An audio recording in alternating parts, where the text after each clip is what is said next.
은퇴 후 꾸준히 들어오는 이자와 배당금, 오랜 세월 모은 자산에서 나오는 소득이니 뿌듯할 만합니다. 하지만 어느 날 건강보험공단에서 날아온 한 장의 통보가 모든 것을 바꿔버립니다. 피부양자 자격 탈락. 이내 글자가 당신의 건보료를 월 30만원에서 50만원으로 올려버립니다. 그리고 기초연금까지 동시에 탈락하는 경우도 속출하고 있습니다. 오늘은 합법적으로 금융소득을 건강보험료 산정에서 완전히 차단하는 계좌 세팅 전략을 정리합니다. 특히 2026년 1월부터 법이 바뀌어 지금 당장 움직이지 않으면 기회가 영구 차단되는 계좌가 있어 시기가 매우 중요합니다. 건강보험 피부양자란 직장가입자, 예를 들어 자녀나 배우자의 보험에 무상으로 올려져 있는 상태를 말합니다. 이 자격을 유지하는 조건은 단순합니다. 연간 금융소득, 즉 이자와 배당을 합쳐 2천만원 이하라는 기준입니다. 그런데 이 기준이 생각보다 빠르게 무너집니다. 예를 들어 예금에서 이자가 나오고 국내 주식으로 배당을 받고 해외 배당 ETF와 리츠까지 보유하면 어느 순간 2천만원을 넘어갑니다. 특히 최근 몇 년간 고령층이 미국 배당 ETF에 열광합니다. SCHD나 JPI 같은 월배당 ETF에 수억 원을 투자해두면 연간 배당금이 순식간에 2천만원을 넘어갑니다. 2천만원을 넘기는 순간 피부양자 탈락이 발동됩니다. 지역 가입자로 전환된 후에는 그 이자와 배당이 건보료 산정소득에 포함되어 월 보험료가 30만원에서 50만원으로 급상승합니다. 동시에 기초연금 소득 재산정도 발동됩니다. 실질 타격을 계산해 보겠습니다. 금융소득에는 이미 15.4%의 소득세가 원천 징수됩니다. 여기에 피부양자 탈락으로 인한 건보료가 월 30만원에서 50만원 이상 추가로 부과됩니다. 세금과 건보료를 합치면 금융소득의 20%에서 25%가 날아가는 구조입니다. 구체적인 수치를 살펴보겠습니다. 연 3천만원의 금융소득이 있다면 소득세만 462만 원이 빠집니다. 여기에 건보료 480만원이 추가로 나가면 총 942만 원이 손실됩니다. 이는 금융소득의 31%에 해당하는 막대한 규모입니다. 이것이 피부양자 자격 유지가 중요한 이유입니다.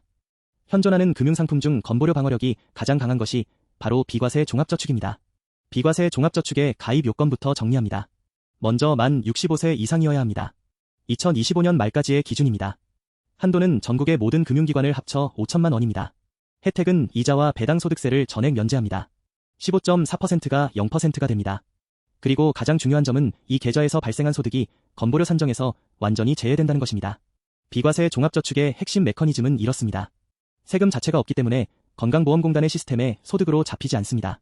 금융소득 종합과세 기준인 2천만 원 계산에도 포함되지 않습니다. 구체적인 예를 들어보겠습니다. 5천만 원을 연 4% 금리 예금의 비과세 종합저축으로 가입하면 연간 이자가 200만 원 발생합니다. 일반 예금이었다면 이 금액에 대해 약 30만 8천 원의 이자 소득세를 내면서도 동시에 건보료 산정소득에 포함됩니다. 그런데 비과세 종합저축이면 세금도 0원이고 건보료 산정에도 포함되지 않습니다. 비과세 종합저축에 가입할 때 몇 가지 주의점이 있습니다. 첫째, 가입 한도는 1인당 5천만 원입니다. 여러 금융기관에 분산해서 가입할 수 있지만 합산 한도는 공유합니다. 둘째, 중도에 해지하면 비과세 혜택이 소급으로 박탈됩니다. 이미 받은 이자 소득세까지 추징됩니다. 셋째, 만기를 최대한 길게 설정해야 합니다. 2026년 이후 재예치 시점에 자격 재심사가 이루어집니다. 넷째, 은행, 증권사, 보험사 모두에서 취급함으로 금리를 충분히 비교하고 가입하시기 바랍니다. 현재 시중금리도 중요한 선택 기준입니다. 은행 정기예금은 연 3.5에서 4%대, 증권사 채권 상품은 4에서 4.5%, 보험사 변액보험은 5% 이상인 경우도 있습니다. 5천만 원이면 금리 0.5% 차이도 연 25만 원의 차이가 납니다. 충분히 비교 검토할 만한 가치가 있습니다. 비과세 종합저축의 5천만 원 한도를 채운 후 추가 자산을 어디에 담을지가 다음 과제입니다. 여기서 활용하는 것이 ISA, 연금저축, IRP의 조합입니다. 먼저 ISA, 개인종합자산관리계좌입니다. ISA는 배당소득 200만 원, 농어민영이면 400만 원까지 비과세 혜택을 받습니다. 초과분은 9.9%의 분리과세가 적용됩니다. 그런데 비과세 종합저축보다 더 중요한 점이 있습니다. ISA 내에서 발생한 소득은 건보료 산정에서 완전히 제외됩니다. 이것이 ISA가 배당 자산 보관의 최적인 이유입니다. ISA의 기본 조건은 이렇습니다. 연간 납입 한도는 2천만 원이고 최대 누적 금액은 1억 원입니다. 의무 가입 기간은 3년 이상입니다. 미국 배당 ETF나 국내 채권형 펀드, 리츠 같은 고배당 자산을 담으면 효과가 극대화됩니다. 다음은 연금저축과 IRP, 개인형 퇴직연금입니다. 본래 목적은 노후 소득을 마련하는 것이지만 계좌 내에서 운용되는 동안 발생하는 소득은 건보료에 영향을 미치지 않습니다. 연금을 수령할 때 연금소득으로 분류되는데 연 1,500만 원 이하라면 나이별로 3.3%에서 5.5%의 분리과세만 적용됩니다. 초과분은 종합과세나 16.5% 분리과세를 선택할 수 있습니다. 연간 납입액 합계는 1,800만 원 한도입니다. 추가로 세액공제 혜택도 있는데 최대 900만 원 한도로 13.2%에서 16.5%의 공제를 받을 수 있습니다. 여기서 가장 중요한 원칙은 이것입니다. 배당이 많이 나오는 자산일수록 반드시 절세 계좌에 담아야 합니다. 일반 계좌에서 굴리면 소득세와 건보료의 이중 타격을 받습니다. 2026년 1월 1일부터 비과세 종합저축 가입 요건이 대폭 강화됩니다. 이것은 매우 중요한 변화입니다. 현행 기준으로는 만 65세 이상이라면 기초연금 수급 여부와 무관하게 누구나 비과세 종합저축에 가입할 수 있습니다. 하지만 개정 이후에는 만 65세 이상이면서 기초연금 수급자인 경우에만 신규 가입이 가능합니다.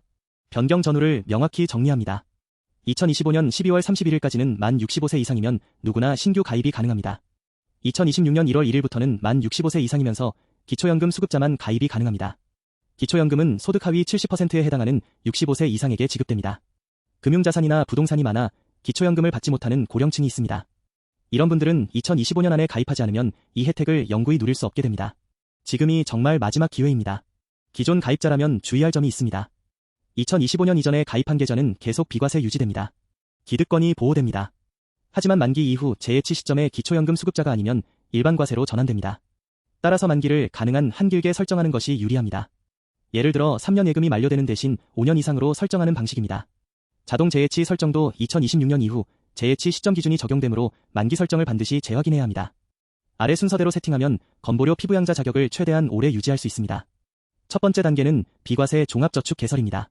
가장 우선순위가 높습니다. 만 65세 이상이라면 2025년 12월 31일 이전에 반드시 개설합니다.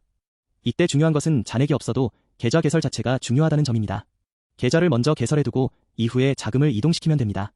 은행, 증권사, 보험사 모두에서 취급함으로 금리를 충분히 비교한 후 가장 좋은 조건을 선택합니다. 두 번째 단계는 ISA 계좌로 배당 자산을 이동하는 것입니다. 배당이 많이 발생하는 해외 ETF나 리츠 자산을 ISA 계좌로 옮깁니다. 주의할 점은 기존 일반 계좌의 자산을 ISA로 직접 이전할 수 없다는 것입니다. 먼저 현금화하고 ISA 계좌에서 다시 매수해야 합니다.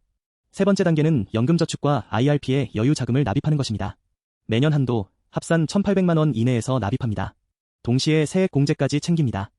은퇴 후 소득이 없어 세액공제 효과가 없더라도 계좌 내 소득 은폐 효과는 동일합니다. 네 번째 단계는 일반 계좌 금융소득을 모니터링하는 것입니다. 위의 계좌들로 옮기지 못한 자산에서 발생하는 금융소득이 연간 2천만 원에 근접하는지 매년 점검합니다.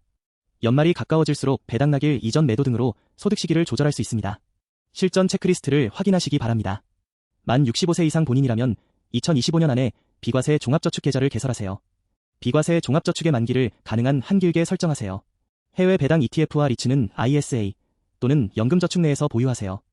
연간 금융소득이 1,000만 원 이상인지 매년 연말 전에 점검하세요. 부부라면 각자 5천만 원씩, 합산 1억 원까지 비과세 종합저축을 활용하세요. 표면적인 절세 계산을 넘어 실질적인 손익을 따져보면 그 중요성이 더 크게 다가옵니다. 일반 계좌에서 금융소득이 연 3천만 원 발생하는 상황을 가정해봅시다. 이자 소득세 15.4%, 이는 462만 원입니다. 금융소득 종합과세의 추가 세율, 이는 약 60만 원에서 100만 원입니다. 피부양자 탈락 후 지역 가입자 건보료, 월 30만 원에서 50만 원이 12개월, 연 360만 원에서 600만 원입니다. 총 세금과 건보료 부담은 연 900만 원 이상이 될 수 있습니다. 금융소득 3천만 원에 무려 30%에 달하는 금액입니다. 이제 절세 계좌를 활용한 시뮬레이션을 보겠습니다. 동일한 3천만 원 금융소득을 이렇게 구조화합니다. 비과세 종합저축에 5천만 원을 연 4% 금리로 운용하면 200만 원의 이자가 발생합니다. 비과세이고 건보료에서 제외됩니다. ISA 내에서 배당소득 200만 원을 얻습니다. 역시 비과세이고 건보료에서 제외됩니다. 연금저축과 IRP 내 운용소득은 수령시 연금소득으로 분리과세됩니다. 이렇게 하면 건보료 산정에 잡히는 금융소득을 2천만 원 미만으로 관리할 수 있습니다. 결과적으로 피부양자 자격을 유지하면서 기초연금도 계속 받을 수 있는 구조가 만들어집니다. 마지막으로 자주 간과하는 함정들을 짚고 넘어가겠습니다. 첫째, 해외 ETF 분배금은 원천징수 후에도 건보료 산정소득에 포함됩니다. 세금을 이미 냈으니 끝났다고 생각하면 큰 오산입니다. 둘째, 비과세 종합저축 한도 초과분은 자동으로 일반과세 처리됩니다. 금융사에서 알아서 구분해주지 않으므로 본인이 직접 관리해야 합니다. 셋째, ISA 만기 해지 후 연금저축으로 이전 시 세액공제 추가 혜택이 있습니다. ISA 만기 수령액을 60일 이내 연금계좌로 납입하면 납입액의 10%, 최대 300만 원을 세액공제로 받을 수 있습니다. 이 경로를 활용하면 절세 효과가 한 단계 더 올라갑니다. 건보료 방어는 단순히 세금을 아끼는 것이 아닙니다. 매달 30만 원에서 50만 원씩 나가는 지역 보험료를 차단하는 것은 노후 생활비의 핵심 고정비를 없애는 생존 전략입니다. 오늘 정리한 내용을 한 문장으로 요약하면 이렇습니다. 65세 은퇴자에게 비과세 종합저축은 반드시 갖춰야 할 방패이고 ISA와 연금저축은 그 뒤를 바치는 보조진지입니다. 가장 중요한 것은 타이밍입니다. 2026년 1월 1일 이전에 비과세 종합저축 계좌를 개설하지 못한다면 기초연금을 받지 못하는 65세 이상은 이 기회를 영구히 잃게 됩니다. 지금 당장 은행이나 증권사 방문 예약을 잡으시기 바랍니다. 이것이 여러분 노후의 건보료를 지킬 수 있는 마지막 기회입니다.